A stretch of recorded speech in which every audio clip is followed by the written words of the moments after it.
Hello, and welcome to 5 Minute Math. Today we are looking at the eighth grade concept of representing linear proportional relationships. This is standard 8.5a in the great state of Texas, and we are using item number 7 of the 2025 released STAAR test. If you haven't done so already, please go ahead and take a moment to pause the video, work this problem out on your own, unpause it, and we will look at our answers together.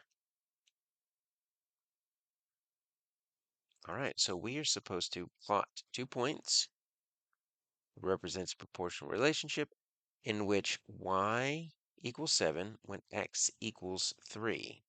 It's kind of a strange way to say it. When we select these 2 points, a line will connect the points. So we're looking for a line.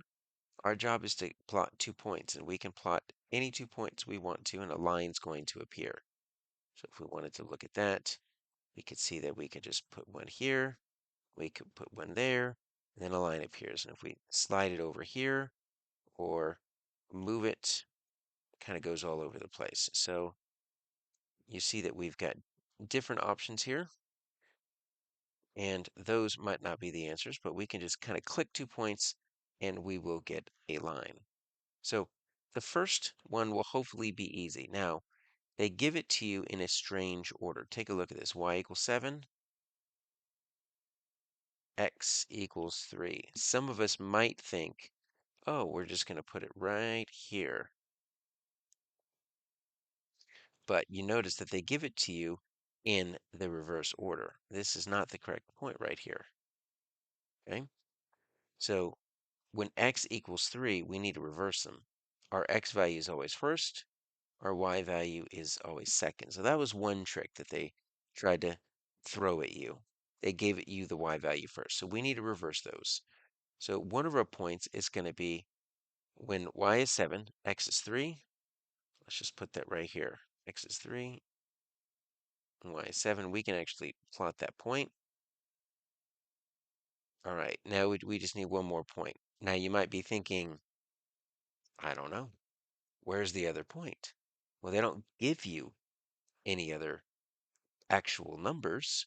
So you might be thinking, well, I can just pick any other point. Well, if you pick any other point, you're going to get it wrong, most likely.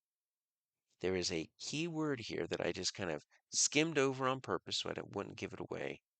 It's right there, proportional. What does it mean when we have a proportional relationship?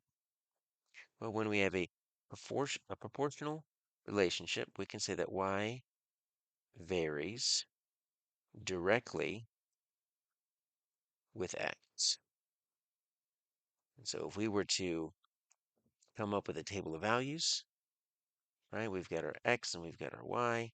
We can obviously come up with our 3 and our 7, but there's one other point that we can automatically put into it. And we have to kind of think back to what we did in second grade, in seventh grade, excuse me. So we really focused on the constant of proportionality and y equals kx. And k, that constant of proportionality, was k equals y over x. Well, these are proportional relationships because there's no b, there's no y-intercept. So y varies directly with x, and so that means that we just have an x, a y, and a slope, and that's it. Now, how does that help us? Well, if we pick another point, you might be thinking, well, if I pick an x is 1 and an x or a -1, you don't really know yet. You need one more point to figure out what that slope is, unless you choose a 0. What if x is 0? Well, if x is 0, look what happens right here. Doesn't matter what your slope is, your y becomes 0. So proportional relationships always have lines that go through the origin, and that is that second hidden value that they don't give you. So we can put a second point right there.